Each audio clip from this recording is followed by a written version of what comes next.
RI Pakistan perkuat kolaborasi agrikultur dan IT.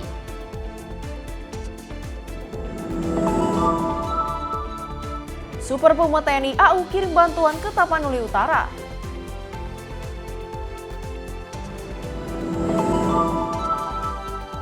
Mendagri tinjau lokasi kebakaran kantor Tera Drone.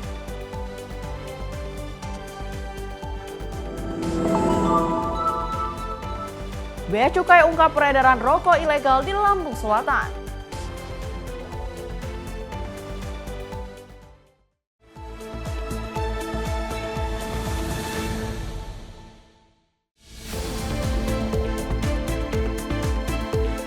Halo, selamat malam pemirsa Viva TV. Selamat malam Cila. Selamat malam, Fe. Apa kabar malam hari ini? Pastinya tetap semangat. Harus tetap semangat hari ya. ini Betul, ya. meskipun sudah cukup lelah karena waktunya istirahat, tapi kita berdua akan terus memberikan informasi yang terbaik untuk pemirsa di rumah terkait dengan politikan, ekonomi, dan juga berita hiburan lainnya. Selain itu di segmen akhir nanti akan ada informasi seputar olahraga, baik itu dari Indonesia maupun dari mancanegara. Bersama saya Priska Priscila. Dan saya Pesi Ramadi, inilah Menyapa Indonesia Malam selengkapnya.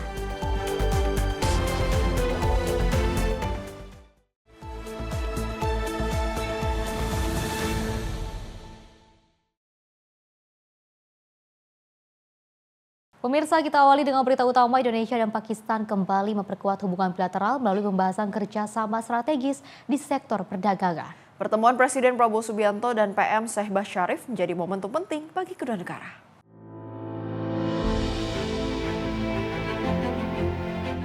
Pemerintah Indonesia dan Pakistan sepakat memperkuat kerjasama perdagangan bilateral melalui pengembangan sektor agrikultur dan teknologi informasi. Kesepakatan ini menjadi salah satu hasil utama pertemuan Presiden RI Prabowo Subianto dengan Perdana Menteri Pakistan Muhammad Shehbaz Sharif dalam kunjungan resmi di Islamabad. Shehbaz Sharif menyampaikan bahwa nilai perdagangan kedua negara telah mencapai sekitar 4,5 miliar USD. Namun, lebih dari 90% masih didominasi impor Pakistan dari Indonesia, terutama minyak sawit. Karena itu, kedua pihak berkomitmen mengambil langkah korektif untuk menyeimbangkan neraca perdagangan sekaligus mendorong kolaborasi strategis di bidang agrikultur dan IT yang dinilai saling melengkapi. Your Excellency, today our discussion have been extremely productive and gratifying.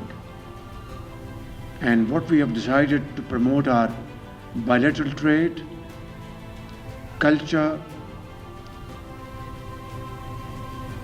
interact in the field of medical health, education, vocational training. I think are milestones we have earmarked to achieve. And I want to assure you on my part that I will work with you very closely to achieve all these targets diligently. And as I have earlier mentioned, that our bilateral trade stands at $4.5 billion, but more than 90% represents imports from our brotherly country Indonesia, that is palm oil. We have discussed how to take corrective measures to balance this balance of trade through agri-exports from Pakistan, through exports of IT-led initiatives, and of course in many other areas where we can really do to fill this gap. Kunjungan Prabowo memiliki arti penting karena menjadi kunjungan Presiden Indonesia pertama ke Pakistan dalam 7 tahun terakhir dan bertepatan dengan 75 tahun hubungan diplomatik kedua negara. Momentum ini diharapkan memperkuat kemitraan Indonesia-Pakistan serta membuka peluang kerjasama ekonomi yang lebih seimbang, berkelanjutan, dan saling menguntungkan. Tim redaksi Sinpo TV melaporkan. Pemirsa, kerjasama bilateral Indonesia-Pakistan semakin diperkuat, termasuk di bidang kesehatan. Pakistan juga berencana mengirim dokter untuk membantu kebutuhan tenaga medis di Indonesia. Kerjasama Indonesia dan Pakistan semakin diperkuat melalui bidang kesehatan, termasuk rencana pengiriman dokter dari Pakistan untuk membantu kekurangan tenaga medis di Indonesia. Pernyataan ini disampaikan Presiden RI Prabowo Subianto setelah bertemu Perdana Menteri Pakistan Muhammad Shehbaz Sharif di Islamabad pada Selasa 9 Desember 2025. Presiden Prabowo menyoroti bahwa Indonesia masih kekurangan dokter umum dan dokter gigi, sehingga dukungan dari Pakistan dianggap sangat strategis dan penting bagi sistem kesehatan nasional. Happy and very grateful that Pakistan is willing to help us in the field of health by sending your doctors, your professors and your experts to help us in our health sector. We have a very vast need of doctors and dentists, and I'm starting a massive program of education in this field. So your assistance will be very strategic and critical for us. We really appreciate that, and be assured that we want to move as fast as possible. Selain kesehatan, kedua negara juga sepakat meningkatkan kolaborasi di sektor perdagangan, pendidikan, pertanian, dan teknologi guna mempererat hubungan bilateral serta mendorong kemajuan bersama. Tim redaksi Sinpo TV melaporkan. Informasi lainnya, pemirsa, pasca banjir bandang yang merendam fasilitas kesehatan di Aceh, RSUD Aceh Tamiang perlahan memulai untuk kembali beroperasi. Layanan instalasi gawat darurat sudah resmi dibuka mulai 9 Desember. Pembersihan fasilitas RSUD Aceh Tamiang dilakukan secara maraton sejak banjir bandang mengenangi area rumah sakit pada pekan lalu. Sejumlah ruangan seperti IGD, poli pelayanan, dan area penunjangan terdampak lumpur hingga menyisakan material setinggi puluhan sentimeter. Setelah 5 hari penanganan dan pembersihan intensif, layanan IGD akhirnya kembali beroperasi mulai 9 Desember 2025. Meski demikian, pemulihan secara menyeluruh masih terus dilakukan. Petugas menata ulang peralatan medis, membersihkan genangan air, serta mensterilkan ruangan yang masih terkontaminasi. Di tengah kondisi ini, apresiasi disampaikan kepada para tenaga kesehatan dan pihak terkait yang bekerja tanpa henti untuk mengembalikan layanan fasilitas kesehatan.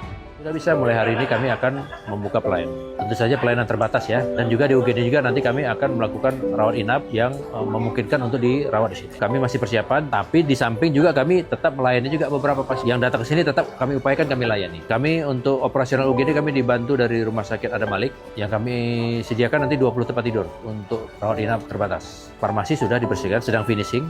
Ruang cuci darah, lumpur sudah dikeluarkan, hari ini tinggal disikat, dipel. Selanjutnya setelah ini kami akan berusaha membersihkan ruang poli rawat jalan, baru pelan-pelan nanti kami buka ICU, buka ruang laboratorium, buka ruang radiologi, baru ke ruang-ruang rawat.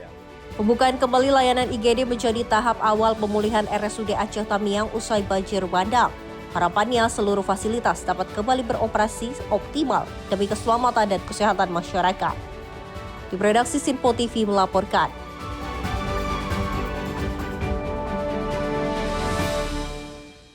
Kita beralih ke Menteri UMKM Maman Abdurrahman menekankan potensi industri olahraga harus bisa dioptimalkan oleh para pegiat olahraga dan pengusaha UMKM di Indonesia. Nilai potensi ekonomi industri olahraga di Indonesia dari tahun 2021 sampai 2024 rata-rata mencapai 40 triliun rupiah. Menteri UMKM RI Maman Abdurrahman menjadi pembicara dalam ajang Indonesia Sport Summit 2025 di Jakarta pada 7 Desember 2025. Dalam kesempatan itu, Menteri Maman memaparkan grafik nilai potensi ekonomi industri olahraga di Indonesia dari tahun 2021 hingga 2024, rata-rata 40 triliun rupiah per tahunnya. Menteri Maman pun menekankan potensi industri olahraga harus bisa dioptimalkan oleh seluruh penggiat olahraga dan pengusaha UMKM di Indonesia. Oleh karenanya, Menteri Maman berpesan agar masyarakat terus mendukung perkembangan produk anak bangsa sehingga mampu bersinar di kancah nasional dan bahkan internasional. Bisa bayangkan kalau uang 40 triliun ini bisa dinikmati pergerakan ekonomi oleh teman-teman semua yang bergerak di sektor industri olahraga.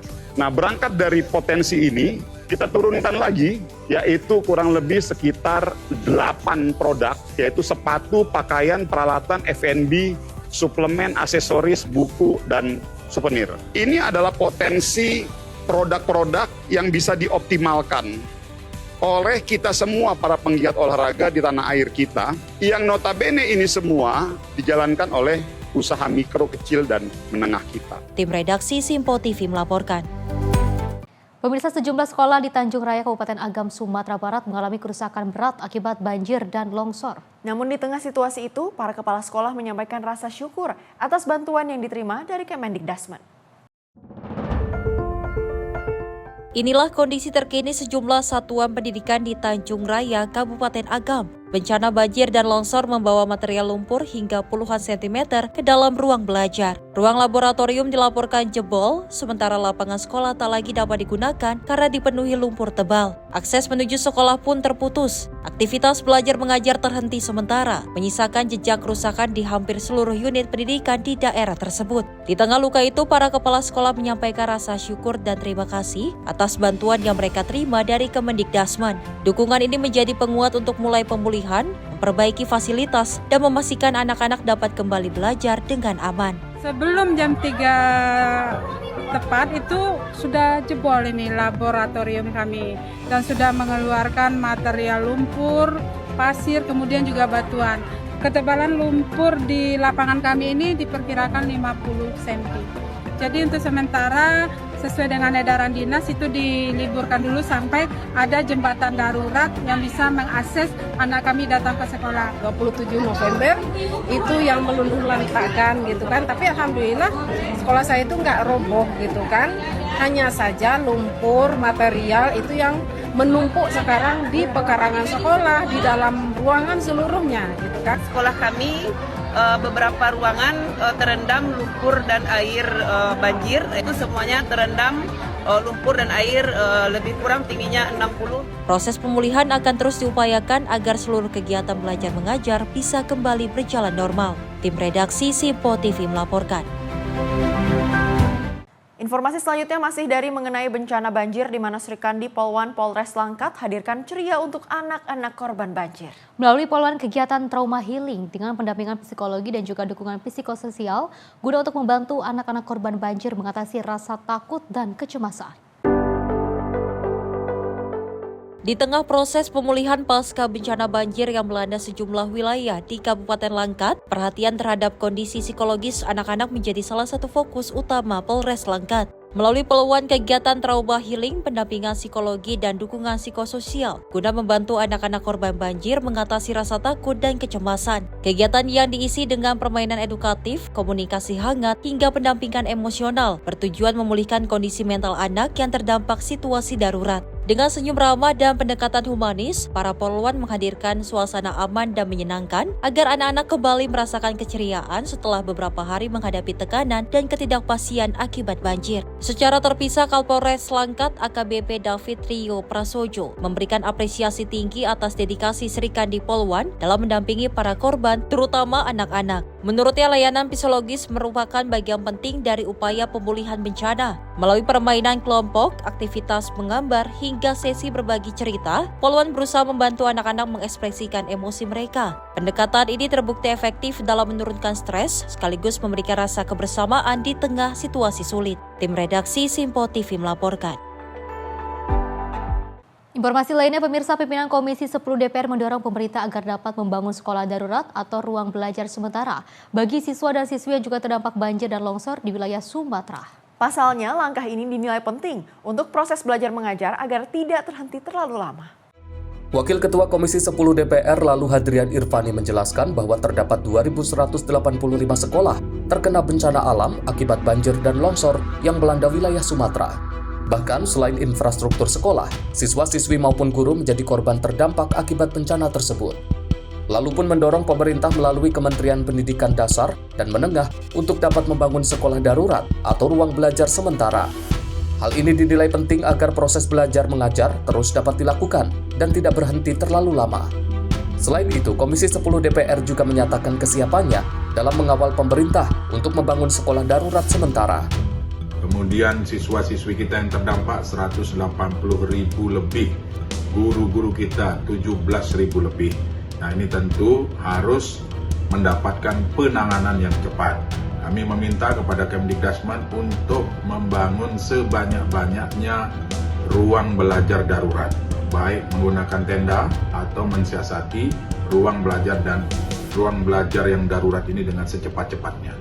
Oleh sebab itu kami berharap agar aksi cepat tanggap dari Kementerian Pendidikan Dasar dan Menengah segera dilakukan. Kemudian mempersiapkan school kit, kemudian hal-hal yang dibutuhkan dalam melaksanakan proses belajar mengajar. Pendidikan tidak boleh putus, pendidikan harus berjalan lancar, terutama trauma healing, psikososial yang dibutuhkan hari ini oleh siswa-siswi kita dan guru-guru tentunya harus segera dilaksanakan. Kami di Komisi 10 mengawal itu. Kemudian yang terpenting adalah bagi guru-guru yang terdampak, kami minta Kemdikbud untuk memberikan tunjangan khusus, insentif khusus untuk mengatasi persoalan dari guru-guru kita yang terdampak hari ini. Insya Allah anggarannya sudah disiapkan, maka kami di Komisi 10 akan mengawal dan memastikan bantuan tersebut sampai dan tepat sasaran. Nah, kami doakan semoga bencana ini segera berlalu dan pemulihan segera bisa dilaksanakan sehingga proses belajar mengajar di 3 provinsi tersebut, terutama bagi daerah yang terdampak bencana, tidak akan terhenti. Dari Jakarta, Fahrizal, Simpo TV melaporkan. Sedangkan pemerintah Kabupaten Tapanuli Selatan menyiapkan sekolah darurat untuk siswa-siswi yang menjadi korban banjir bandang yang terjadi di Kecamatan Batang Toru, Kabupaten Tapanuli Selatan, Sumatera Utara. Pemerintah juga akan menggunakan fasilitas seperti balai desa, kantor camat, dan fasilitas lainnya. Bencana banjir bandang di Kecamatan Batang Toru yang terjadi pada hari Selasa 25 November lalu membuat sejumlah sekolah di 5 desa yang terdampak banjir rusak hingga rata dengan tanah yang membuat gedung sekolah tidak dapat digunakan untuk proses belajar mengajar. Seperti bangunan sekolah dasar yang berada di desa Huta Godang ini, gedung sekolah terlihat tertimbun material lumpur dan banyak potongan kayu gelondongan di lokasi sekolah. Sedangkan bangunan sekolah yang berada di desa Aek Garoga hanya menyisakan bangunan kamar mandi, sementara ruang kelas hanya menyisakan pondasi. Minggu siang, Bupati Tapanuli Selatan, Gus Irawan Pasaribu mengatakan pihaknya telah menyiapkan lokasi untuk dijadikan sebagai sekolah darurat untuk siswa-siswi yang menjadi korban banjir bandang ini. Nantinya, pemerintah akan menggunakan fasilitas pemerintah seperti balai desa, kantor camat, dan fasilitas lainnya untuk proses belajar mengajar, mengingat sejumlah siswa-siswi akan mengikuti ujian semester pada pekan depan. Kita udah persiapkan karena kita tahu minggu depan ini sudah anak-anak ujian. Kita sudah kondisikan di mana fasilitas sekolahnya yang kemudian tidak layak untuk ujian, itu nanti kita tempatkan di gedung yang ada di desa di tempat itu, apakah itu balai desa atau kantor kecamatan atau apapun lah yang masih ada yang bisa kemudian dilakukan untuk kegiatan ujian itu. Tapi sudah kita kondisikan. Pemerintah Kabupaten Tapanuli Selatan mencatat ada 23 bangunan sekolah di seluruh Kabupaten Tapanuli Selatan yang mengalami kerusakan akibat bencana alam tanah longsor dan banjir yang terjadi beberapa waktu lalu. Salah satunya adalah Kecamatan Batang Toru, Kabupaten Tapanuli Selatan, Sumatera Utara. Tim Liputan Sinpo TV melaporkan. Dari Menteri Sosial Saifullah Yusuf atau Gus Ipul menyampaikan hunian sementara bagi korban banjir dan longsor di Sumatera akan dilengkapi dengan jaminan hidup untuk menunjang perekonomian sehari-hari mereka. Hunian sementara akan menunjang kehidupan para pengungsi minimal dalam waktu 1 tahun. Mensos Saifullah Yusuf menyampaikan hunian sementara bagi korban banjir dan longsor di Aceh, Sumatera Utara, dan Sumatera Barat akan dilengkapi dengan jaminan hidup untuk menunjang perekonomian sehari-hari mereka. Hal ini disampaikan Mensos pada 9 Desember 2025.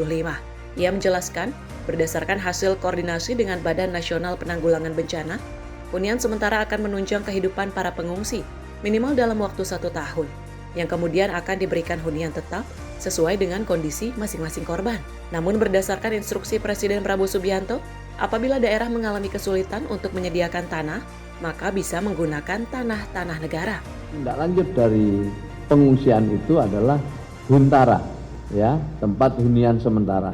Kemarin sudah dilaporkan oleh Kepala BNPB tentang perencanaan daripada huntara itu, yang sifatnya sementara ini setahun, ya, minimal itu setahun, bisa 2 tahun.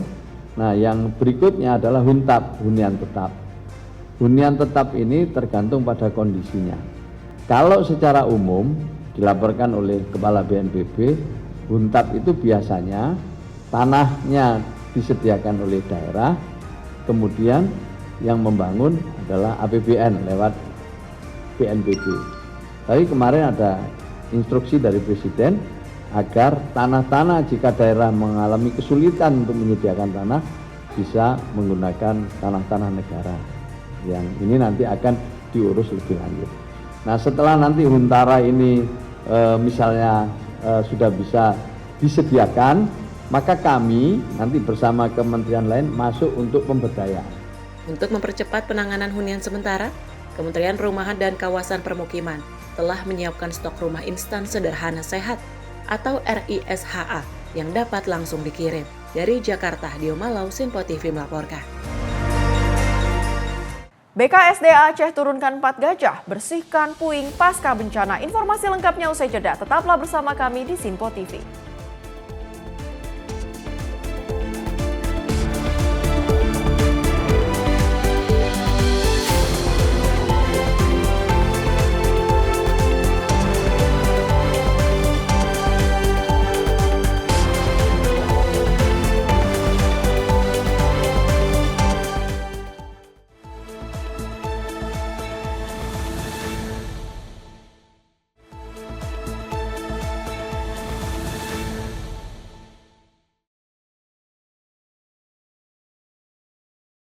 Terima kasih pemirsa, Anda masih bersama kami dan kita lanjutkan informasinya.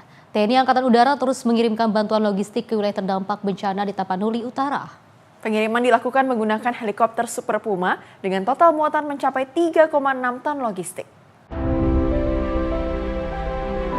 TNI Angkatan Udara kembali menyalurkan bantuan logistik untuk warga terdampak bencana di Kabupaten Tapanuli Utara. Pengiriman dilaksanakan menggunakan helikopter Super Puma H3217 yang diberangkatkan dari Sibolga menuju sejumlah desa yang terdampak.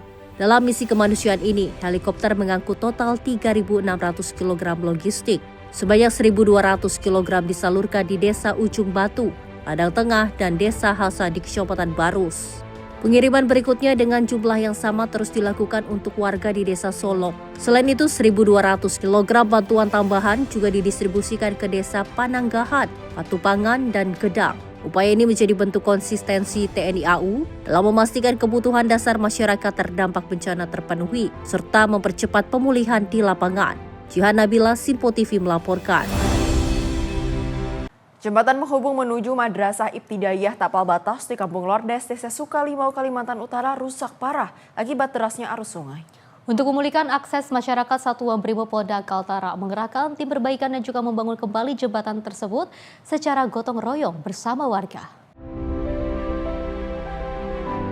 Satuan Brimopolda Kalimantan Utara terus mempercepat pembangunan jembatan yang roboh akibat derasnya arus sungai di Kampung Lodres, Desa Sungai Limau, Sebatik Tengah.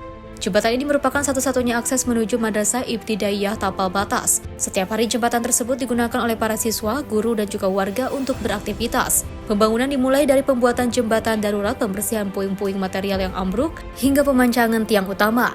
Proses ini dilaksanakan oleh tim perbaikan jembatan Kompi 2 Batalion B Pelopor bersama masyarakat secara gotong royong. Kapolda Kaltara Irjen Pol Jati Wiyoto Abadi memberikan apresiasi atas dedikasi Brimob yang dinilai hadir memberikan manfaat nyata bagi masyarakat di wilayah perbatasan. Pembangunan jembatan adalah wujud pengabdian Brimob untuk menjamin keselamatan dan kelancaran akses pendidikan. Jihan Nabila, Sinpo TV melaporkan. Dari Kementerian Lingkungan Hidup dan juga Kehutanan ini pemirsa menegaskan komitmen serius dalam penanganan sampah di Indonesia. Dukungan anggaran dari Komisi 12 DPR RI menjadi penguat langkah pemerintah dalam menyelesaikan persoalan sampah secara nasional. Di saat bersamaan, KLHK juga mengambil langkah tegas terhadap para pengusaha yang diduga berkontribusi terhadap kerusakan lingkungan di daerah aliran Sungai Batang Toru dan sejumlah wilayah bencana di Sumatera dan Aceh. Kementerian Lingkungan Hidup menyatakan komitmen penuh dalam menangani isu pengelolaan sampah, termasuk melalui alokasi dana hibah untuk mendorong percepatan infrastruktur dan program penanganan sampah di berbagai daerah. Terima kasih disampaikan kepada Komisi 12 DPR RI atas dukungan terhadap penguatan anggaran dalam rangka penuntasan persampahan nasional. Sementara itu, menyusul bencana longsor dan banjir yang melanda Sumatera dan Aceh, KLHK bertindak cepat dengan memanggil 8 perusahaan yang disinyalir terkait dengan aktivitas di daerah aliran Sungai Batang Toru. Audit lingkungan, keselamatan hidup, dan potensi pidana sedang dijalankan untuk melihat kontribusi mereka terhadap bencana di 5 das utama, termasuk Das Batang Toru dan Das Garuga. Saat ini, KLHK memfokuskan 4 langkah utama, yaitu percepatan penanganan sampah, audit dan penindakan terhadap aktivitas perusak alam, penyelesaian infrastruktur sampah, serta bantuan pemulihan untuk wilayah terdampak, termasuk pengiriman bantuan logistik dan 2 unit truk ke Aceh. KLHK mengajak seluruh masyarakat untuk bersama-sama menjaga alam demi mencegah bencana di masa depan. Hari ini juga kami juga mulai penyelidikan terkait dengan bencana banjir di Sumatera Utara. Jadi kita memanggil 8 entitas. Kemarin kita juga sudah menghentikan kegiatan di lapangan pada 4 entitas utama. Kemudian hari ini kita memanggil 4 entitas di Sumatera Utara dan besok lagi 4 lagi yang memiliki wilayah konsesi. Upaya ini diharapkan dapat memperkuat sistem pengelolaan sampah nasional dan mengurangi resiko bencana di wilayah rawan. Tim redaksi Sinpo TV melaporkan. Sementara itu, Kementerian Lingkungan Hidup menyalurkan bantuan kemanusiaan berupa 2 unit kendaraan dump truck untuk pengelolaan sampah pasca bencana alam di Sumatera. Bantuan tersebut dikirimkan diharapkan dapat meningkatkan efisiensi penguatan sampah serta mengurangi penumpukan di sumber manapun tempat penampungan sementara.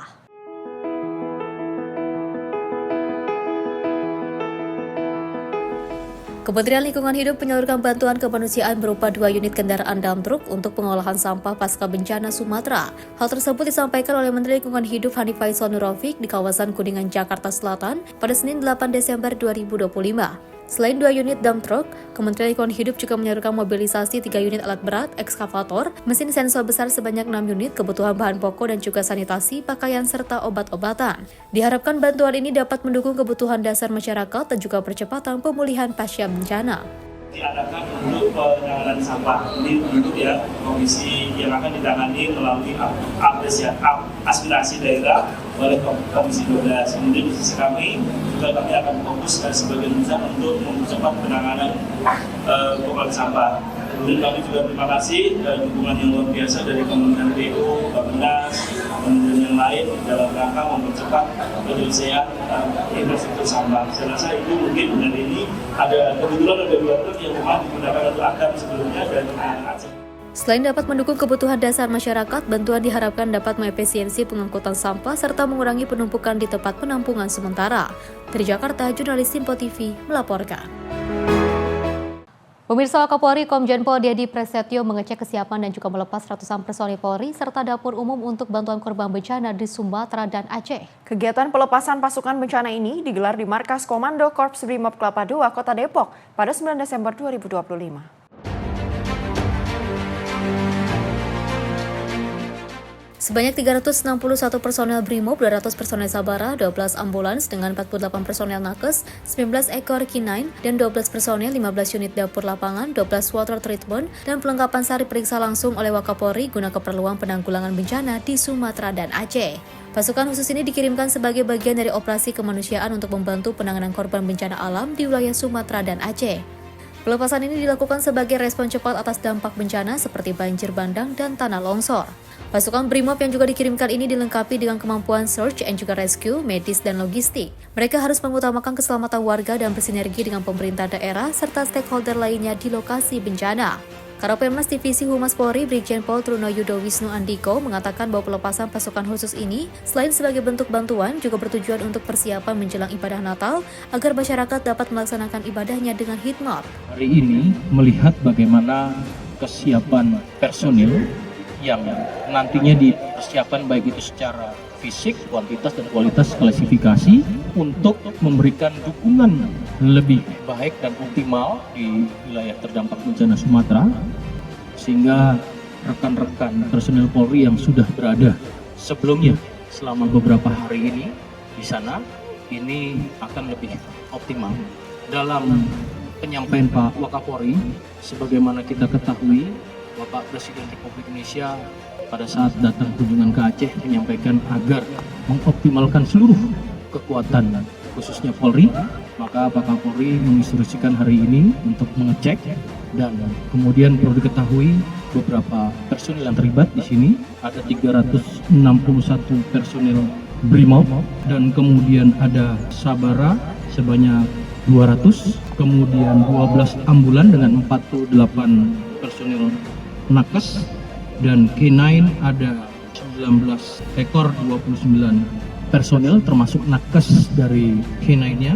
Kemudian juga perlengkapan di sini ada 15 unit dapur lapangan, 12 water treatment, perlengkapan SAR baik itu kelompok maupun perorangan, dan juga beberapa kendaraan seperti bisa kita lihat ada ambulan, ya, dapur lapangan, kemudian kendaraan SAR dan juga kendaraan-kendaraan taktis teknis lain yang sifatnya adalah untuk rescue. Pasukan dan kendaraan taktis ini diprediksi akan tiba di lokasi bencana dalam waktu dekat dan langsung berkoordinasi dengan posko bencana setempat untuk memulai operasi kemanusiaan. Dari Kota Depok, Jawa Barat, Muhammad Iswanto, jurnalis Simpo TV, melaporkan. Kita beralih ke informasi lainnya dari Balai Konservasi Sumber Daya Alam Aceh, mengerahkan 4 ekor gajah terlatih untuk membantu membersihkan puing kayu di pemukiman penduduk di Kabupaten Pidijaya Aceh. 4 ekor gajah jinak tersebut melakukan pembersihan puing kayu atau lainnya pasca bencana dengan sasaran lokasi yang tidak bisa dilewati oleh alat berat.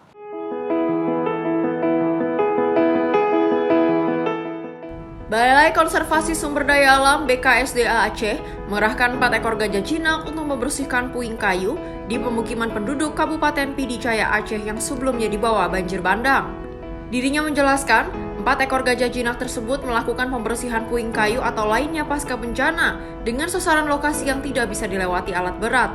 4 gajah tersebut bernama Abu, Mido, Ajis, dan Noni. Para mahot pawang mengerahkan mereka membersihkan puing-puing kayu di Gampong Meonosahbi, Kecamatan Merah 2, Kabupaten Pidijaya. Adapun 4 gajah yang diperbantukan tersebut bernama Abu, Mido, Ajis, dan Noni. Menurut Ketua BKSDA Hadi, gajah-gajah ini membantu membersihkan material yang tersangkut di rumah-rumah penduduk, serta membuka akses menuju rumah warga yang tertimbun bekas banjir. Selain itu, gajah juga dapat membantu evakuasi apapun yang ditemukan di lokasi, termasuk korban yang belum ditemukan, serta pengantaran logistik bagi warga terdampak banjir di Pidijaya. Ia menjelaskan, gajah jinak yang dikerahkan ini sudah memiliki pengalaman panjang membantu penanganan bencana. Keempatnya pernah terlibat saat pembersihan material pada bencana tsunami Aceh 2004. Tim redaksi Simpo TV melaporkan. Informasi lainnya, pemirsa, Presiden Prabowo Subianto juga memastikan lahan pertanian rusak akibat banjir di Aceh akan direhabilitasi oleh pemerintah. Pemerintah juga menjanjikan penghapusan atau relaksasi utang petani terdampak bencana.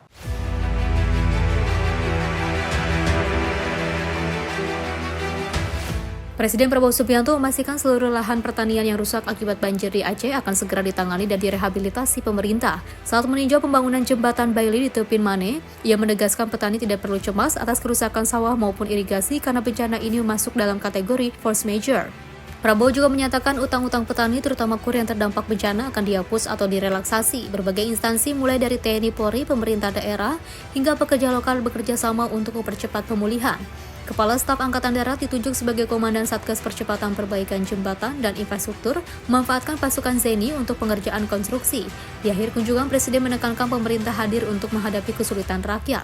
Dengan rehabilitasi sawah, penguatan logistik pangan, dan juga pengerahan penuh unsur pemerintah dan TNI Polri, Prabowo memastikan pemulihan ekonomi masyarakat, khususnya petani Aceh, untuk menjadi prioritas utama dalam masa tanggap darurat dan pasca bencana. Sawah-sawah yang rusak akan kita rehabilitasi, dan sudah dilapor ke saya, petani-petani nggak usah khawatir. Kalau sawahnya rusak, mereka akan balik memperbaiki. Untuk prioritas kami juga sementara belum hidup, pangan akan kita kirim dari tempat lain. Cadangan nasional cukup banyak, petani nggak usah khawatir dan bisa kembalikan kebutuhan, karena ini bukan pelarian tapi keadaan terpaksa. Force majeure, menurut saya lihat kondisi kerja semua instansi baik, bahu-membahu sama rakyat, sama pemerintah daerah, polisi, tentara, semua bekerja. Kasat dikerahkan semua ya. Ya Bapak. Itu. Saya tunjuk nanti Kasat sebagai Satgas Percepatan Perbaikan Jembatan untuk membantu PU dan pemerintah daerah. Jadi bisa segera membantu. Ya. Kasat. Siap. Panglima. Kapolri ya, kerahkan semua kekuatan. Ya ini ya musibah, tantangan yang kita coba. Ini pimpinan baru 1 tahun, presiden 1 tahun, gubernur 1 tahun, bupati 1 tahun, tapi kita dipilih untuk mengatasi kesulitan. Ya. Tim redaksi Simpo TV melaporkan.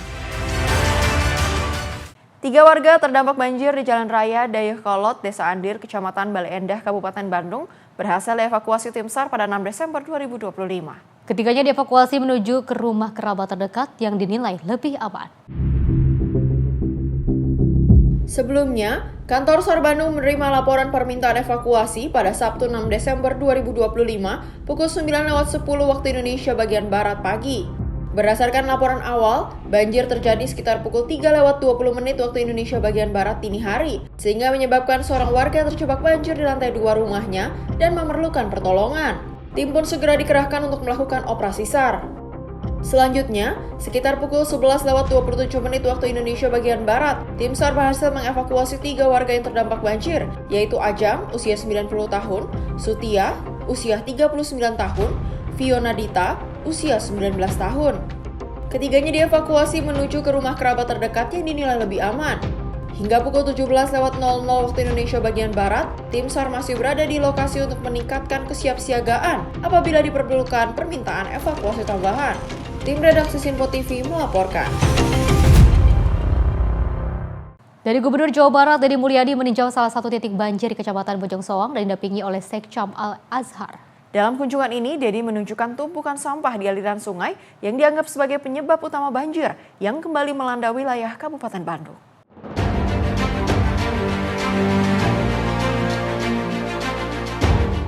Gubernur Jawa Barat Deddy Mulyadi kembali ke Bandung setelah menyalurkan bantuan bagi korban banjir di Sumatera.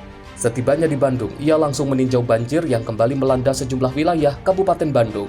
Ia ingin memastikan penyebab utamanya dan menyiapkan langkah cepat agar banjir tidak terulang. Deddy bergerak menuju salah satu titik banjir di kawasan Bojong Soang.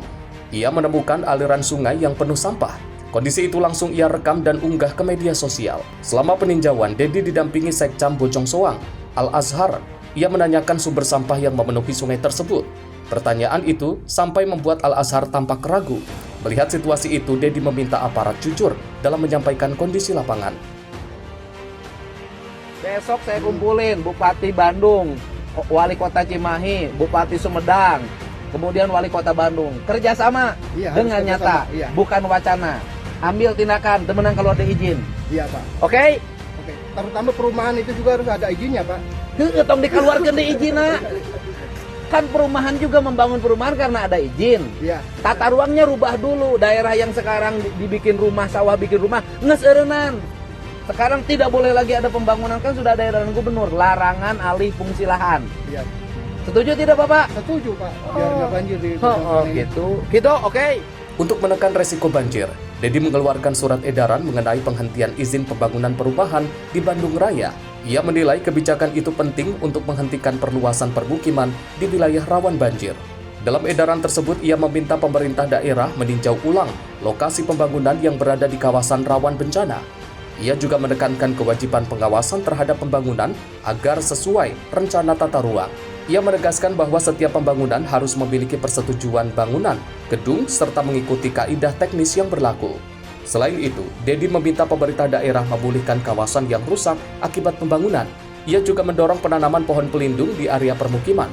Menurutnya, Bandung berada di cekungan sehingga ancaman banjir lebih tinggi. Tim redaksi Simpo TV melaporkan. Sementara itu, akses warga di Sukabumi yang terputus akibat jembatan hanyut dipulihkan kembali melalui pembangunan jembatan gantung sepanjang 80 meter oleh prajurit TNI. Jembatan gantung darurat tersebut dibangun tentunya juga untuk menghubungkan kembali 2 kampung yang terpisah dan pemulihan aktivitas masyarakat.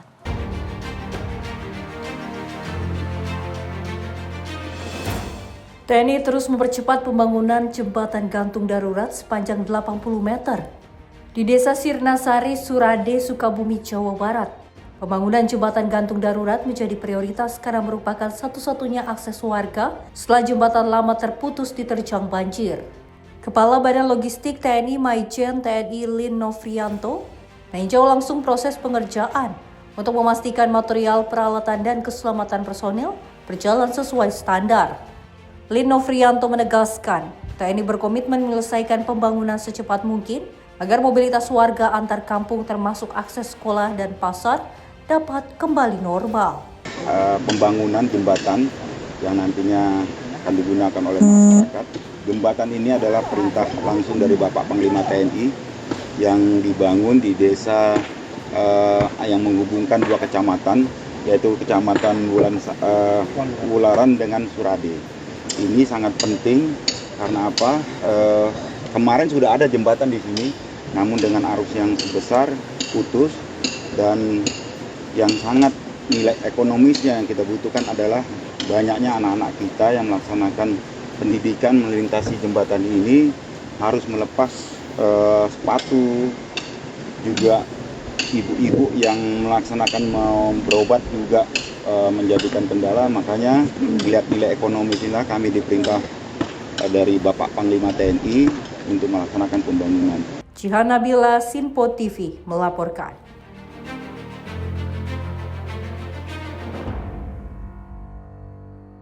Pemirsa, Mendagri tunjuk Wakil Bupati Aceh Selatan jadi PLT. Informasinya usai jeda berikut ini.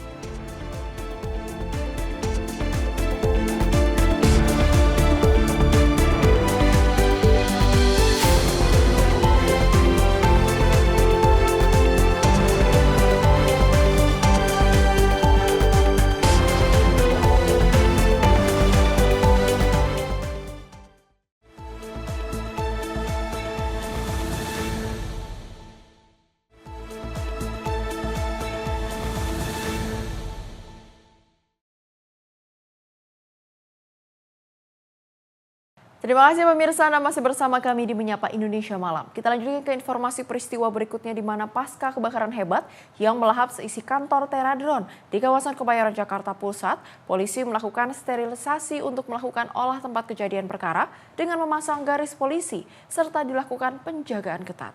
Menteri Dalam Negeri Tito Karnavian terpantau turut meninjau lokasi kebakaran serta memastikan akan menginvestigasi administrasi perizinan bangunan kantor Teradron ini.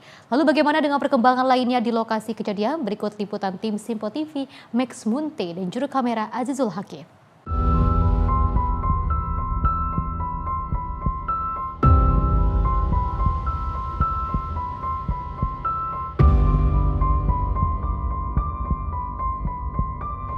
Ya pemirsa, sehari setelah peristiwa bencana kebakaran yang melanda gedung Teradron yang ada di kawasan Ledjen Suprapto, Jakarta Pusat, hari ini sudah berangsur membaik, di mana memang dari lokasi ini sendiri sudah dipasangi garis kuning oleh kepolisian, di mana untuk melakukan ataupun untuk mensterilkan area-area ini untuk nantinya akan diolah TKP secara keseluruhan dari gedung ini sendiri pemirsa. Dan memang sehari setelah peristiwa kebakaran ini tadi memang ada Menteri Dalam Negeri Tito Karnavian didampingi oleh Kapolres Metro Jakarta Pusat dan juga Dinas Pemadam Kebakaran Provinsi DKI Jakarta ini meninjau gedung Teradron yang habis dilalap si jago merah pada Selasa kemarin, di mana memang secara administratif ini dari Menteri Dalam Negeri Tito Karnavian menyoroti adanya hal yang sangat disoroti, di mana memang adanya tadi kalau kami mencatat pemirsa dari Tito Karnavian sendiri ini melihat adanya sistem administrasi yang nantinya akan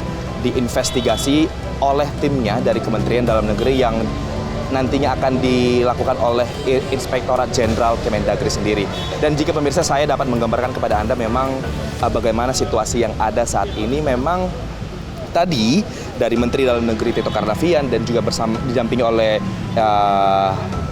pihak-pihak yang lainnya juga meninjau dan juga melihat bagaimana dari keseluruhan gedung Teradron yang habis dilalap api pada kemarin itu. Memang sebelumnya Mendagri Tito Karnavian juga didorong oleh Menteri Sekretaris Negara untuk dilakukan investigasi lebih mendalam ataupun investigasi lebih lanjut mengenai bagaimana kebakaran ini dapat terjadi, apakah memang secara proses evakuasi ataupun dari struktur bangunan ini apakah memang adanya apakah ada indikasi potensi terkait dengan kesalahan administratif yang dimana kalau kita bisa melihat kemarin memang satu-satunya jalur keluar ataupun jalur darurat itu hanya ada melalui satu pintu masuk seperti yang sedang Anda saksikan ini, di mana memang tadi Mendagri juga menyoroti jika memang kebakaran terjadi di lantai 1, gedung Teradron ini memang sebelumnya ada sebanyak 6 lantai. Ini lantai 2, 3, 4, 5, 6 dan juga rooftop ini tidak dapat turun begitu pemirsa, karena memang secara struktur ini memang jalur keluar satu-satunya hanya ada di depan seperti yang sedang Anda saksikan sendiri. Kalau tadi kita bisa juga melihat memang dari Kapolres Metro Jakarta Pusat tadi juga menyoroti memang untuk olah TKP sejauh ini yang masih dilakukan proses pengembangan adalah memang sudah diperiksa sebanyak 7 saksi, di mana 6 diantaranya merupakan karyawan dari Teradron dan juga 1 masyarakat lingkungan yang menjadi saksi mata atas insiden kebakaran Selasa kemarin, di mana memang pemeriksaan ini untuk mengutip apakah nantinya memang adanya unsur-unsur kesengajaan begitu atau memang adanya hal-hal teknis lainnya memang dan tidak dapat dipungkiri oleh manajemen yang ada di lokasi kebakaran. Dan juga terkait dengan pemeriksaan juga, ini tadi selain 7 orang, nantinya juga dari Polda Metro Jaya nantinya akan turut memeriksa pihak manajemen dari Teradron untuk nantinya akan menganalisis mekanisme apakah disediakannya jalur-jalur pencegahan ataupun jalur darurat yang mana itu sesuai dengan apa yang disampaikan oleh Menteri Dalam Negeri Tito Karnavian mengenai mekanisme pencegahan dari kebakaran yang ada di gedung ini sendiri pemirsa. Dan selain itu memang tadi selain pemeriksaan 7 saksi kunci, kemudian juga akan dipanggil pihak manajemen dari Teradron. Ini juga dari Polres Metro Jakarta Pusat maksud kami, ini memang masih mengumpulkan bukti-bukti yang signifikan dan juga terkait dengan kebakaran yang ada di saat ini. Dan jika memang melihat dari korban-korban, ini tadi juga disampaikan ada sebanyak 41 jumlah orang yang berada di gedung ini, di mana 22 diantaranya dinyatakan meninggal dunia akibat menghirup asap tebal saat kebakaran berlangsung pada Selasa kemarin pemirsa. Dan hingga saat ini memang dari Rumah Sakit Polri Kramat Jati ini masih mengidentifikasi 22 korban meninggal dunia yang saat ini terus dilakukan otopsi begitu dan juga secara antemortem dan juga postmortem di RS Polri Kramat Jati Jakarta Timur pemirsa. Dan dari Kemayoran, Max Munte, juru kamera Ajuzul Hakim, Sinpo TV melaporkan. Pemirsa, Menteri Dalam Negeri Tito Karnavian meninjau langsung lokasi pasca kebakaran kantor Teradron yang juga terbakar pada Selasa lalu. Setelah meninjau, Mendagri segera menerjunkan timnya untuk menginvestigasi terhadap keabsahan bangunan tersebut. Menteri Dalam Negeri Tito Karnavian mendapat arahan langsung Menteri Sekretaris Negara untuk melakukan evaluasi menyeluruh terhadap prosedur tata cara mitigasi kebakaran usai insiden kebakaran di kantor Teradron Jakarta Pusat. Tito menjelaskan salah satu alasan penting untuk mengajukan izin persetujuan bangunan gedung adalah adanya sertifikat layak fungsi, termasuk mekanisme pencegahan kebakaran. Diketahui Kemendagri segera menurunkan tim dari Inspektorat Jenderal guna menelusuri indikasi maladministrasi atas perizinan gedung tersebut. Saya selaku Menteri Dalam Negeri datang ke sini untuk melihat lokasi kebakaran yang kemarin ya terjadi. Saya juga berdiskusi dengan Bapak Mensesnek, yang intinya kita tidak menginginkan kejadian ini terulang kembali. Kita semua berduka karena ada 22 orang yang wafat karena peristiwa kebakaran ini di gedung ini. Kemudian saya diperintahkan untuk mengevaluasi prosedur tata cara untuk pencegahan kebakaran atas gedung-gedung itu seperti apa. Dan kemudian agar tidak terulang kembali, kira-kira apa yang harus dilakukan? Ada gray area nggak dalam pengaturan masalah pencegahan kebakaran gedung misalnya? Dari Jakarta, Max Munte, Azizul Hakim, Sinpo TV melaporkan. Kita bergeser ke Wali Kota Semarang Agustina Wilujeng membuka acara Outlook Ekonomi 2026 di Hotel Khas Semarang pada Selasa 9 Desember 2025. Tema utama yang diangkat adalah Semarang tangguh melalui sistem pangan dan juga ekonomi hijau yang berkelanjutan.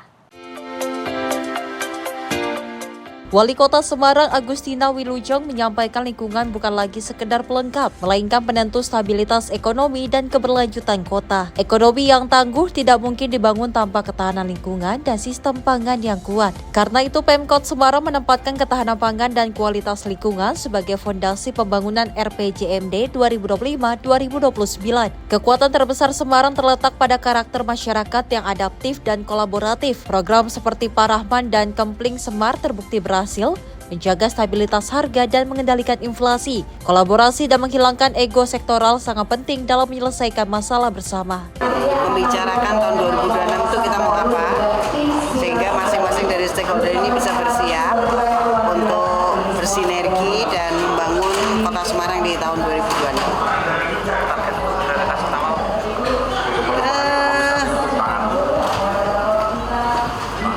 Tema khususnya pangan dan lingkungan, ketahanan pangan dan lingkungan hidup. Lingkungan hidup itu termasuk pengendalian banjir dan lain sebagainya. Tadi saya sampaikan 700 miliar kita prioritaskan untuk itu. 500 miliar diantaranya adalah untuk infrastruktur pengendalian banjir, ROP, sampai dengan mengurus pemukiman yang masih belum tertata dengan rapi. Terus untuk ketahanan pangan ada sekitar 200 miliar yang itu juga termasuk adalah pengendalian harga yang ada di pasar-pasar. Agustina berharap Semarang dapat tumbuh lebih hijau, lebih inklusif, dan lebih resilient. Komitmen ini bertujuan mewujudkan Semarang yang semakin hebat dan tangguh di tahun 2026. Terlebih penguatan sistem pangan kota yang berkelanjutan dan peningkatan kualitas lingkungan hidup menjadi tema prioritas pembangunan daerah Kota Semarang tahun 2026. Tim redaksi Simpo TV melaporkan. Pemirsa, Akademi Kepolisian Semarang ini melaksanakan tradisi kenal pamit taruna dan perwira siswa Akademi Kepolisian atau Akpol yang digelar di halaman Balai Kota Semarang pada Minggu 7 Desember 2025. Wali Kota Semarang Agustina Wilujeng pun turut hadir dalam acara tersebut.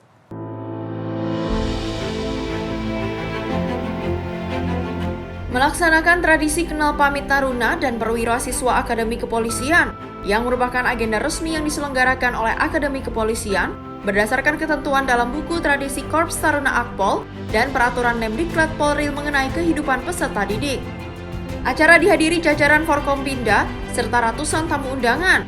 Tradisi ini digelar untuk menyambut Taruna Akpol tingkat 1 Angkatan 60, Taruna tingkat 2 Angkatan 59, serta melepas perwira siswa Angkatan 57 dan siswa SI PSS Gelombang 2 tahun 2025 yang segera memasuki masa pengabdian di berbagai wilayah Indonesia. Dalam sambutannya, Agustina menyampaikan bahwa Kota Semarang telah menjadi rumah kedua bagi para taruna dan perwira siswa selama menjalani masa pendidikannya. Wali Kota juga memberikan pesan khusus kepada 348 taruna tingkat 1 yang memulai pendidikan, serta 249 perwira siswa Angkatan 57 yang akan bertugas. Agustina turut menegaskan bahwa kebanggaan besar bagi Kota Semarang dapat menjadi tempat ditempatnya calon-calon pimpinan Polri. Ini adalah tradisi tahunan yang dilaksanakan untuk melepas para perwira pertama yang sudah selesai dan menerima taruna baru yang akan belajar di Akademi Kepolisian Kota Semarang. Bagus banget ya, luar biasa, sangat menyentuh bagaimana mereka selama 4 tahun menjadi anak-anak kami dan sekarang akan melepas ke tempat yang lebih tinggi di mana mereka akan menjalankan tugas pengabdian nyata. Dan ucapan selamat datang bagi para taruna yang baru saja diterima, jumlahnya juga cukup banyak tadi, yang akan menjadi warga Kota Semarang pastinya selama 4 tahun ke depan. Harapannya? Harapannya yang baru datang belajar dengan baik. Pemerintah Kota Semarang berharap kerjasama baik antara Pemkot dan Akademi Kepolisian dapat terus terjaga, sekaligus berkomitmen mendukung pembinaan generasi calon perwira Polri yang berintegritas dan berdedikasi bagi bangsa. Tim redaksi Simpo TV melaporkan. Masih dari Wali Kota Semarang, Agustina Wilujeng yang resmi melantik 2.354 pegawai pemerintah dengan perjanjian kerja. Agustina juga menyebut pelantikan ini bagian dari upaya untuk memperkuat pelayanan publik secara menyeluruh. Pemerintah Kota Semarang resmi mengangkat 2.354 pegawai pemerintah dengan perjanjian kerja paruh waktu dalam apel di halaman Balai Kota pada Rabu 10 Desember 2025. Langkah ini menjadi strategi Wali Kota Semarang, Agustina Wilujeng, dalam memperkuat fondasi pelayanan publik sekaligus menyelesaikan problem tenaga honorer non-ASN sesuai dengan kebutuhan lapangan. Walkot Semarang Agustina Wilujeng menegaskan pengangkatan ini menjadi upaya dalam memperkuat pelayanan publik secara menyeluruh. Dengan pengangkatan ini, Pemkot Semarang menjadi satu dari sedikit daerah yang memberi skema P3K tanpa pemangkasan hak pegawai. Pemerintah Kota Semarang memastikan pelayanan publik Kota Semarang akan berdiri tegak. Hari ini kita ada dua agenda yang sangat penting. Yang pertama, kita melantik dan mengambil sumpah dua pejabat fungsional. Perpindahan jabatan fungsional tenaga promosi kesehatan dan ilmu perilaku mahir pada Dinas Kesehatan Kota Semarang, serta kenaikan jabatan fungsional tertinggi bagi tenaga medis, yaitu jabatan fungsional dokter ahli utama. Ini adalah capaian yang layak diapresiasi. Jabatan fungsional adalah pengakuan atas kompetensi, rekam jejak, dan dedikasi yang panjang, serta tuntutan tanggung jawab profesional yang semakin tinggi. Salah satu P3K paruh waktu, Agus Setiawan, mengaku lega setelah 2 dekade mengabdi bagi Pemkot Semarang. Dirinya juga berharap status kepegawaiannya meningkat pada periode selanjutnya.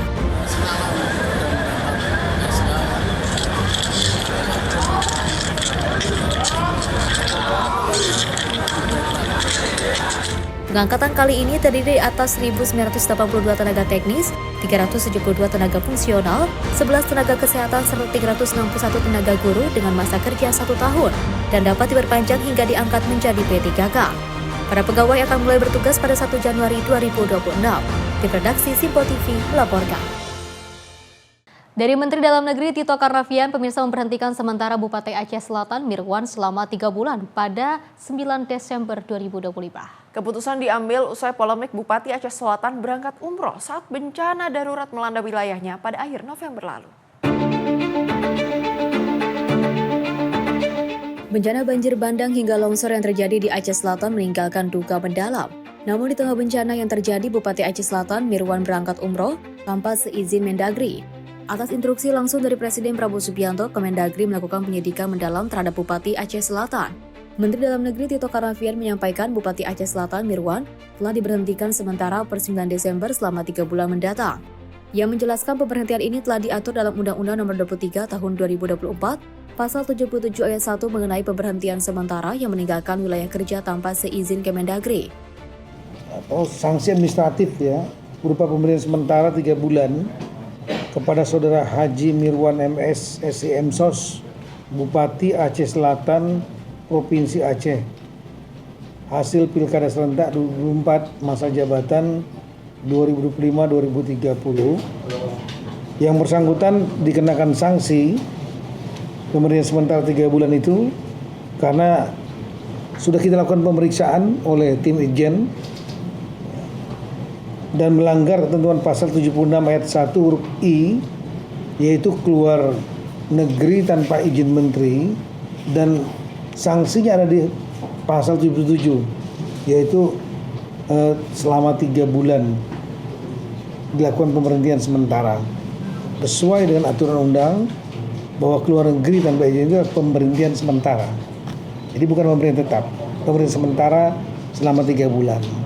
Nanti kita minta yang bersangkutan untuk selama 3 bulan nanti ya bolak-balik ke Mendagri untuk magang kita bina kembali yang bersangkutan. Selanjutnya, Bupati Aceh akan melakukan magang selama 3 bulan di sejumlah Direktorat Jenderal Kementerian Dalam Negeri.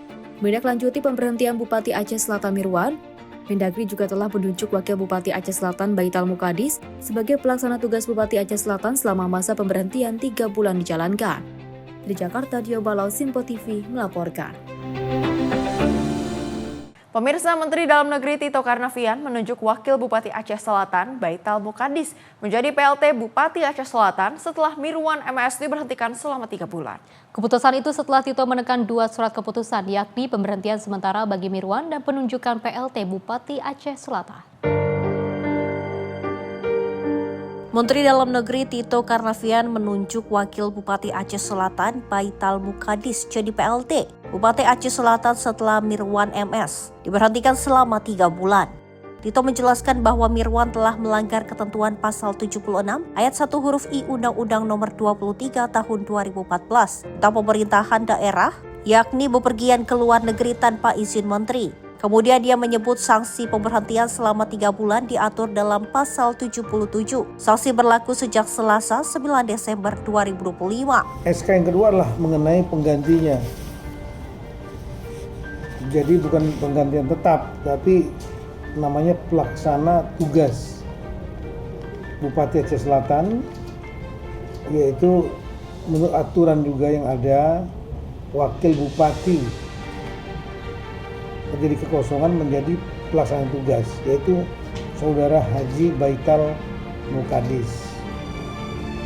Yang bersangkutan PLT Bupati Aceh Selatan selama masa pemberhentian sementara Saudara Mirwan. Tito menyampaikan pada 22 November Mirwan pernah mengajukan izin kepada pemerintah provinsi untuk bepergian ke luar negeri dengan tembusan surat ke Kementerian Dalam Negeri. Namun tidak berselang lama Gubernur Aceh Mukazir Manaf menetapkan keadaan tanggap darurat bencana hidrometeorologi sehingga surat tersebut tidak dapat diproses. Dari Jakarta, Dio Malau, Simpo TV melaporkan. Selain itu, pemirsa, Menteri Ketenagakerjaan Yasirli mengunjungi dan melihat langsung pekerja disabilitas di Kopi Sunyi Blok M, Jakarta Selatan. Dalam kunjungan tersebut, Menaker mengatakan nantinya akan menyiapkan pelatihan kerja bagi para penyandang disabilitas. Menteri Ketenagakerjaan Yasirli mengunjungi Kopi Sunyi di Blok M, Jakarta Selatan dan berbincang langsung dengan teman-teman pekerja disabilitas. Menaker takjub dengan mereka yang bekerja dengan percaya diri dan profesional. Hal ini yang membuat dirinya yakin bahwa kesempatan yang inklusif selalu melahirkan kualitas. Menurutnya, teman-teman disabilitas harus mendapatkan kesempatan yang setara untuk bekerja. Alhamdulillah teman-teman semua, hari ini saya akhirnya sempat juga mengunjungi Kopi Sunyi di daerah Barito Blok M. Kita sudah sempat diskusi dengan para owner dan kemudian teman-teman disabilitas yang luar biasa. Jadi di sini bukan mulut yang berbicara, tapi yang berbicara adalah hati. Hati yang kemudian membuat rasa kopinya kemudian menjadi mantap. Hati yang kemudian memberikan inspirasi kepada siapapun yang hadir di kafe ini. Semangat, dan kami dari pemerintah juga menjadikan ini sebagai memuat inspirasi buat kami, memuat motivasi bahwa setiap teman-teman disabilitas harus mendapatkan kesempatan yang setara untuk bekerja. Maka dari itu, pemerintah siap mendukung UMKM maupun perusahaan yang ingin memperkerjakan tenaga kerja disabilitas, mulai dari pelatihan hingga pendampingan. Karena setiap talenta berhak punya ruang untuk tumbuh dan mewujudkan kemampuannya. Tim redaksi Simpo TV melaporkan. Informasi selanjutnya datang dari Kementerian Pemberdayaan Masyarakat yang menyelenggarakan SPPG Inspiradaya 2025 sebagai penghargaan bagi SPPG di berbagai wilayah di Indonesia yang berperan aktif dalam pemberdayaan masyarakat. Penghargaan tersebut tentunya juga ditujukan untuk mengangkat praktik terbaik SPPG dalam pengembangan ekosistem pemberdayaan sekaligus memperkuat peran masyarakat dalam mendukung ketahanan pangan nasional.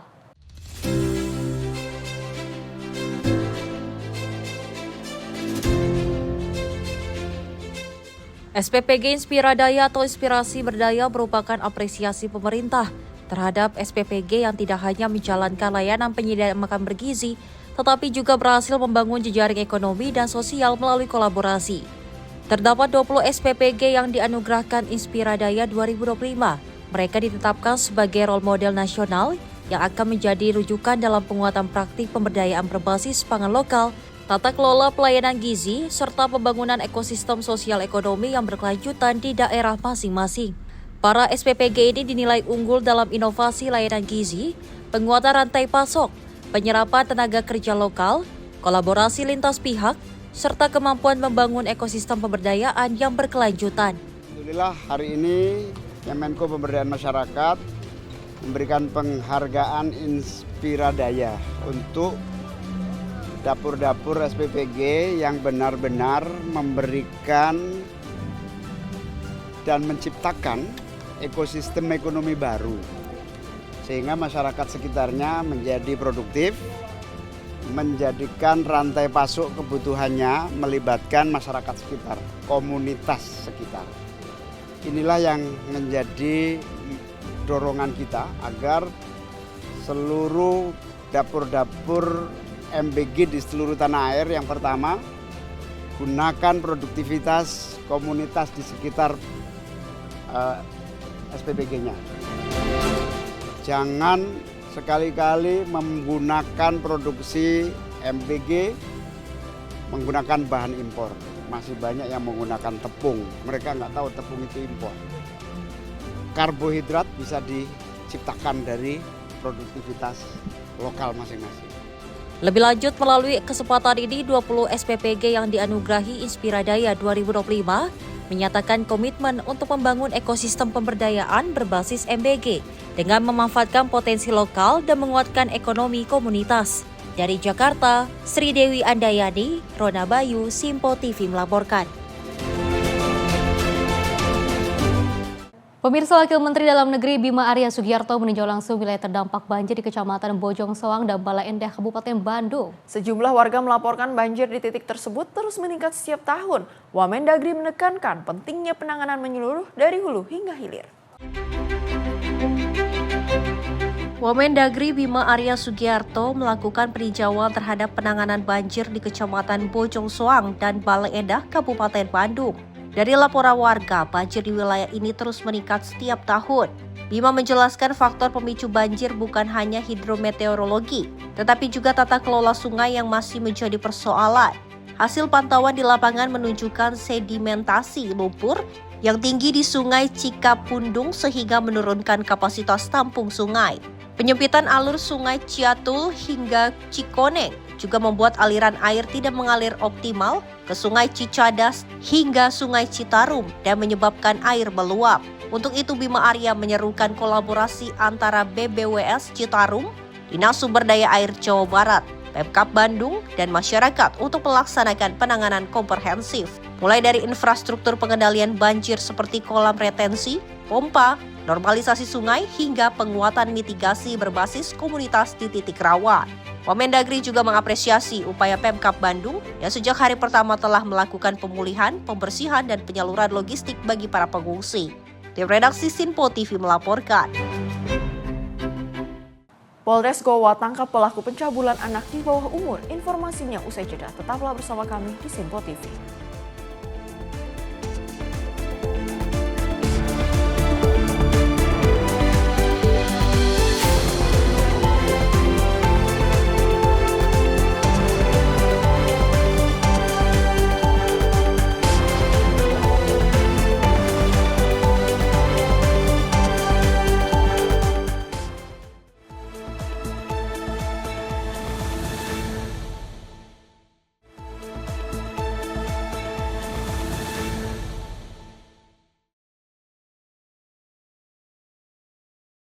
Terima kasih pemirsa, Anda masih bersama kami dan kita lanjutkan informasinya. Polisi berhasil menangkap seorang pria yang diduga sebagai pelaku penculikan dan pencabulan anak di bawah umur di Kabupaten Goa, Sulawesi Selatan. Pelaku merupakan residivis kasus penculikan anak dan pencurian emas.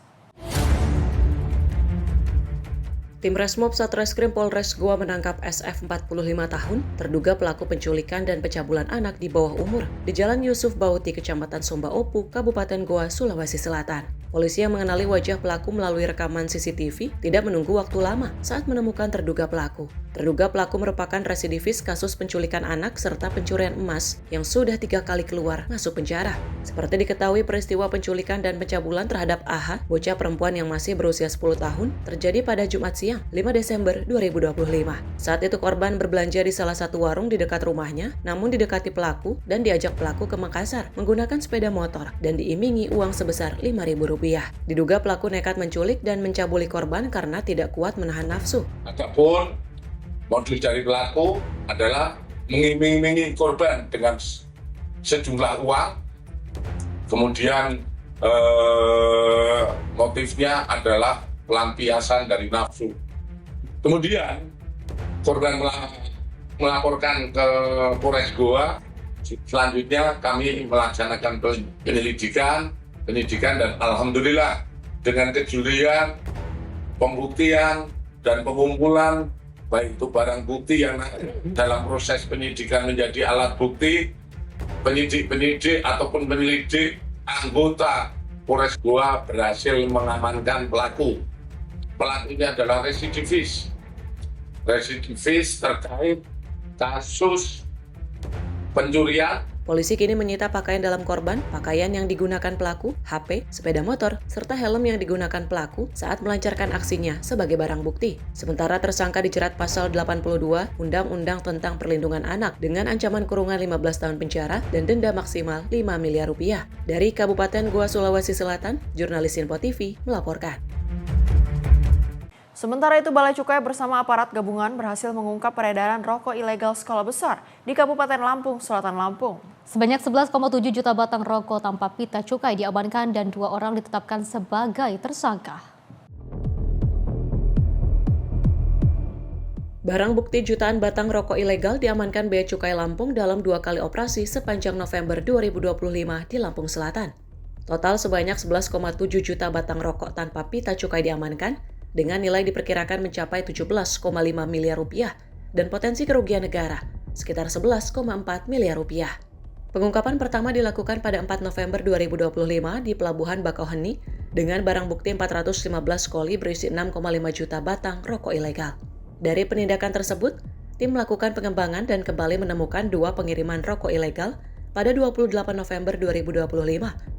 Dengan barang bukti 335 koli yang berisi 5,2 juta batang rokok tanpa pita cukai. Dalam 2 kasus tersebut, aparat menetapkan 2 tersangka berinisial B selaku sopir pengangkut dan U sebagai penadah yang kini telah ditahan di kantor Bea Cukai Lampung untuk penyidikan lebih lanjut. Bila melalui sinergi yang solid tersebut telah ditunjukkan komitmen bersama dalam menjaga integritas dan penerimaan negara melalui 2 penindakan terhadap peredaran rokok ilegal di Kabupaten Lampung Selatan sepanjang 2 November 2025.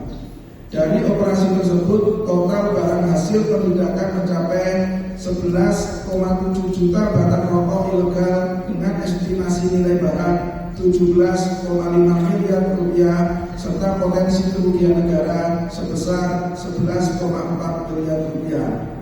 2 orang tersangka telah ditetapkan dan seluruh barang bukti telah diamankan untuk proses lebih lanjut sesuai ketentuan yang berlaku.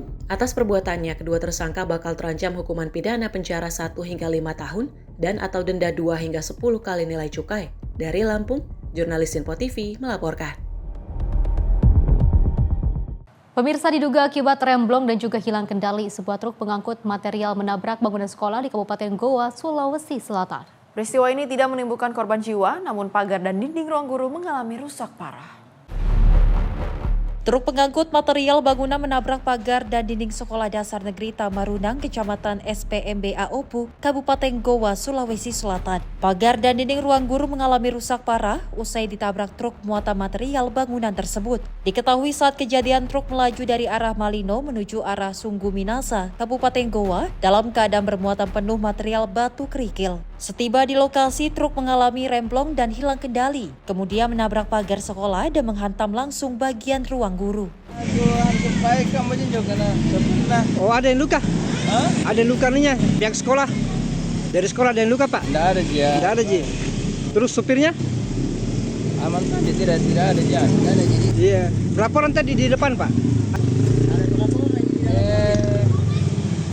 kemudian tadi yang ada anak muda yang cedera, dan internet atau masuk begini dalam ada. Oh, di dalam pianonya sepertinya Pak. Kejadian ini tidak menimbulkan korban jiwa. Kenek truk hanya mengalami luka ringan di bagian betis dan lengannya. Saat ini sopir truk telah diamankan di Mapolres Goa untuk pemeriksaan lebih lanjut. Polisi mengamankan truk sebagai barang bukti. Dari Kabupaten Goa, Sulawesi Selatan, jurnalis Simpo TV melaporkan. Pemirsa, aksi pencurian sepeda motor kembali terjadi di kawasan Cakung, Jakarta Timur pada Senin 9 Desember 2025. Pelaku yang juga berjumlah 4 orang mencuri sepeda motor warga dengan cara digotong dan aksi ini terekam oleh kamera CCTV.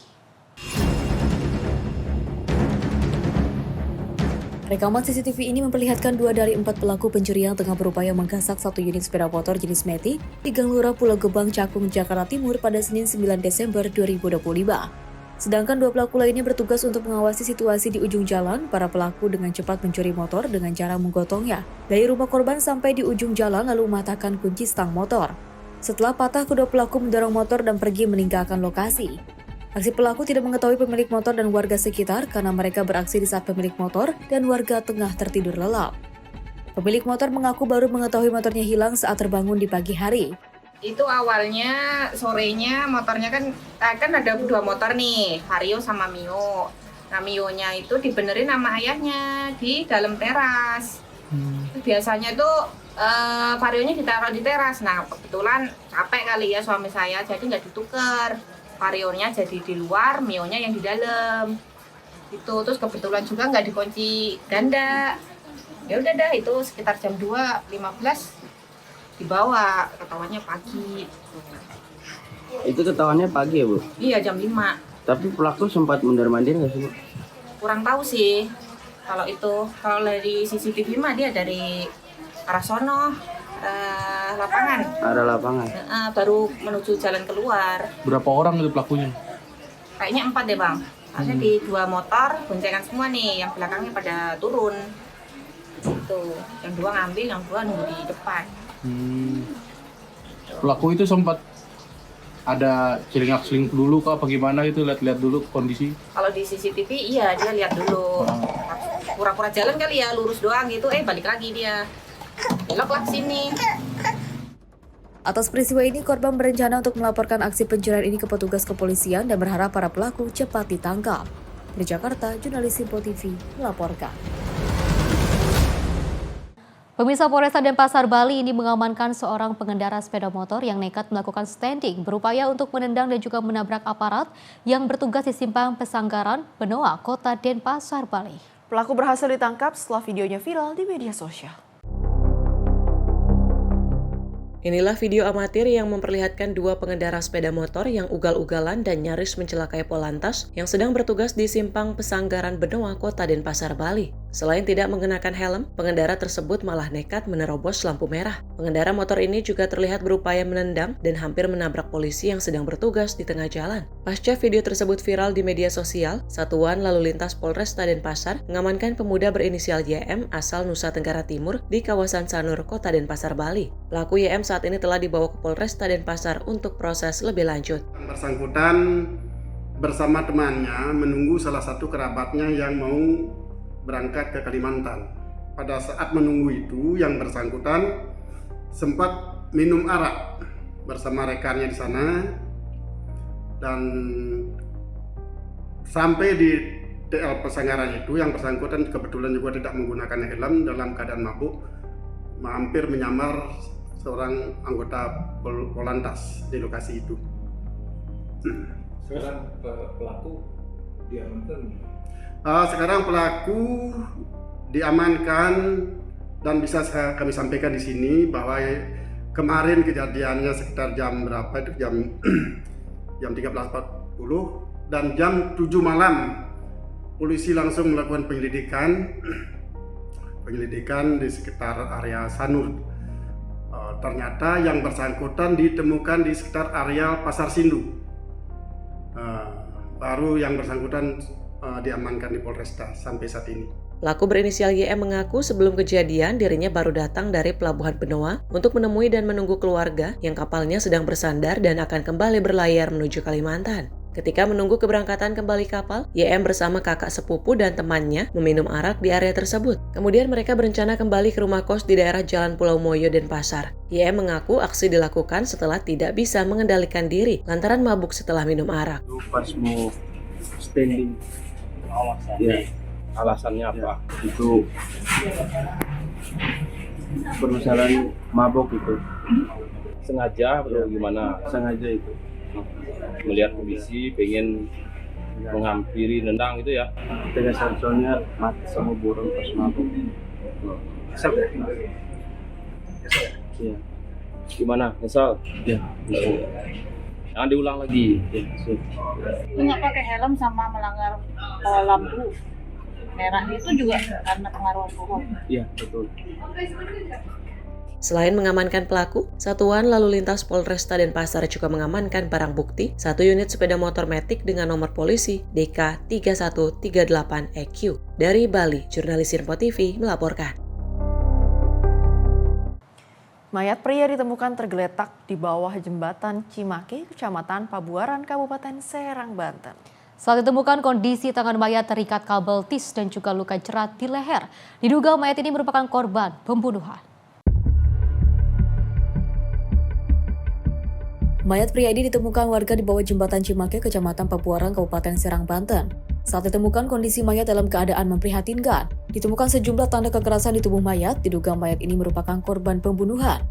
Mayat yang diduga pengemudi taksi online ini pertama kali ditemukan oleh 3 orang anak yang sedang berolahraga di sekitar lokasi. Ketiga anak ini kemudian melapor ke warga dan aparat kepolisian Polsek Pabuaran. Aparat kepolisian Polresta Serang Kota datang ke lokasi melakukan olah tempat kejadian perkara, mengumpulkan barang bukti dan mencocokkan ciri korban dalam kegiatan identifikasi. Kami jelaskan di sini bahwa benar telah ditemukan sesosok mayat laki-laki tanpa identitas, yaitu di Desa Pancanegara, Pabuaran, dekat jembatan Cimake. Kronologis daripada penemuan mayat tersebut, yaitu diawali ada 3 orang anak kecil yang sedang berolahraga pagi, jalan-jalan. Kemudian mereka melihat ada sosok tubuh manusia dalam keadaan telungkup di bawah jembatan. Dengan melihat kejadian tersebut, akhirnya ketiga anak tersebut kemudian melaporkan temuannya kepada saudara SH, saksi ya, dewasa. Kemudian saudara SH langsung menuju tempat kejadian dari atas jembatan yang melihat dengan jelas keberadaan diduga mayat tersebut yang berada di dasar area jembatan Cimake. Korban ditemukan dalam kondisi tengkurap dengan kedua tangan terikat menggunakan tali tis, tali plastik.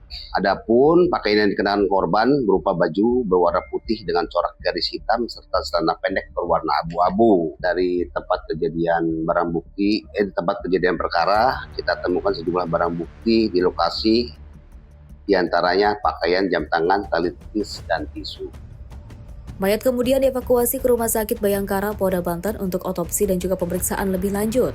Polisi juga masih memeriksa sejumlah saksi, melacak jejak aktivitas terakhir korban, dan menelusuri motif di balik kematian misterius yang juga menggegerkan masyarakat ini. Dari Serang, Banten, jurnalis Info TV melaporkan. Peristiwa lainnya pemirsa, Sat Narkoba Polres Metro Jakarta Timur pada Selasa 9 Desember 2025 ini mengungkap peredaran narkoba jenis pil ekstasi dan sabu senilai miliaran rupiah. Dari pengungkapan ini, petugas menetapkan seorang kurir sebagai tersangka. LA pria berusia 35 tahun ini tak berkutik usai diringkus Satuan Narkoba Polres Metro Jakarta Timur di kawasan Depok, Jawa Barat. Dirinya terbukti menjadi kurir narkotika jenis pil ekstasi dan sabu. Dalam aksinya, pelaku mengantarkan ekstasi dan juga sabu tersebut kepada pemesannya dengan sistem tempel, seperti diletakkan di pot tanaman, tanah, hingga tumpukan sampah. Dari tangan pelaku, polisi juga mengamankan sebanyak 3.120 butir pil ekstasi senilai 2,5 miliar rupiah dan sabu seberat 3,24 gram. Kepada polisi, pelaku mengaku mendapatkan upah sebesar 2 juta rupiah setiap pengantaran narkotika kepada pemesannya. Sementara itu, saat ini polisi masih melakukan pengejaran terhadap DPO berinisial F yang merupakan seorang bandar yang menyuruh pelaku mengantarkan paket tersebut. narkotik jenis prioritas sebanyak 3.120 butir dengan berat 1.200 gram. Kemudian 4 bungkus plastik. B, DPO menghubungi tersangka bahwa tersangka alias B untuk mengambil narkotik jenis sabu. Kemudian mengirimkan foto satu buah bekas bungkus narkotik jenis sabu sebanyak 10 gram di titik lokasi di Kresek, Keranggan, Bekasi. Kemudian tersangka langsung menuju lokasi untuk mengambil barang tersebut. Setelah sampai di rumah, tersangka memberikan kabar bahwa BB sudah berhasil diambil. Berdasarkan arahan dari tersangka F, B, DPO, tanggal 28 Maret 2025 sekitar jam 1. Guna mempertanggungjawabkan perbuatannya, pelaku dijerat dengan pasal tentang narkotika dengan ancaman hukuman mati atau seumur hidup dengan denda 10 miliar rupiah. Dari Jakarta, jurnalis Simpo TV melaporkan. Tanya itu saja pemirsa, namun aparat kepolisian Satuan Narkoba Polrestabes Medan menggerebek lokasi yang diduga sebagai kampung narkoba di Jalan Brigjen Katamboso, Gang Nasional Medan, Sumatera Utara. 2 orang pelaku narkoba berhasil diamankan petugas saat penggerebekan.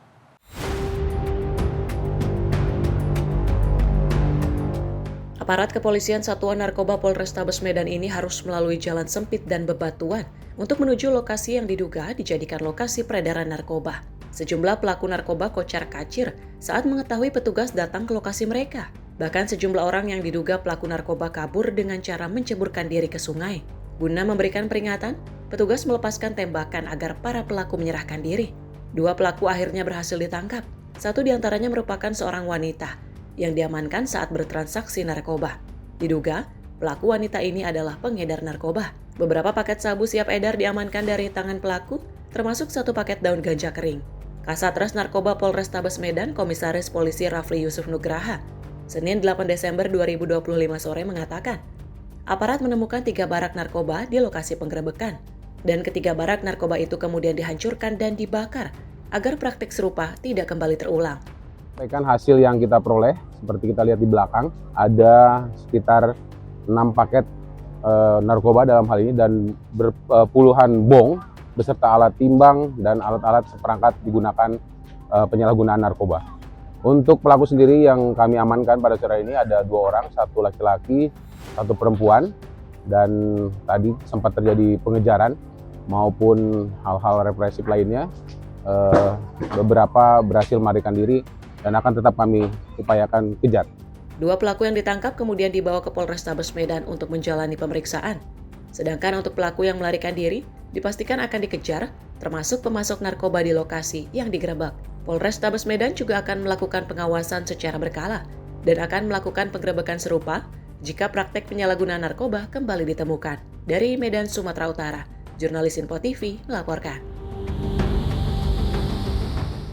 Pemirsa, 3 orang nelayan yang juga melaut di perairan pantai Pengamatan Kabupaten Buleleng pada 9 Desember 2025 berhasil ditemukan. Sebelumnya, jukung yang mereka gunakan mengalami kerusakan mesin dan terus terbawa arus.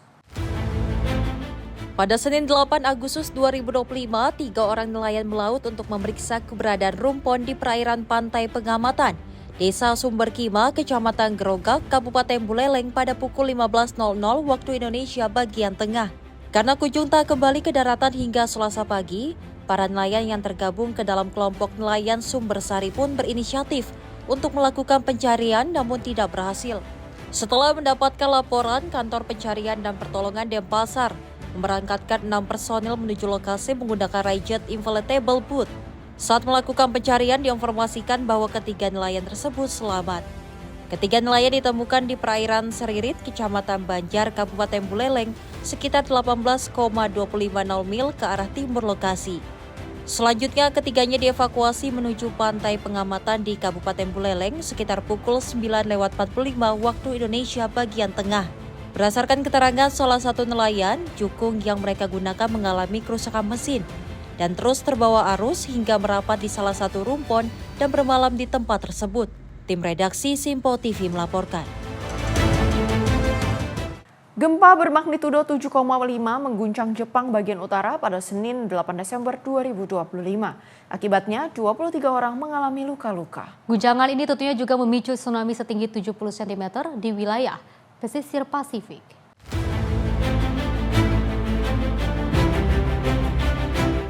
Gempa terjadi sekitar pukul 23.15 waktu setempat di Laut Pasifik, sekitar 80 km dari pantai Aomori, prefektur paling utara di Pulau Honshu. Warga di Hachinohe melaporkan getaran sangat kuat. Tsunami setinggi 70 cm terukur di Pelabuhan Kuji di Iwate, sementara gelombang 50 cm terjadi di sejumlah kota lain. Badan Meteorologi Jepang awalnya mengeluarkan peringatan tsunami hingga 3 meter, namun kemudian menurunkannya menjadi advisory. Sebanyak 23 orang terluka, 1 diantaranya serius. Banyak korban terkena benda jatuh. Otoritas melaporkan sekitar 800 rumah mengalami padam listrik. Jalur kereta cepat Shinkansen dan beberapa lokal lain dihentikan sementara. Fasilitas pembangkit nuklir di wilayah itu melakukan pemeriksaan keselamatan.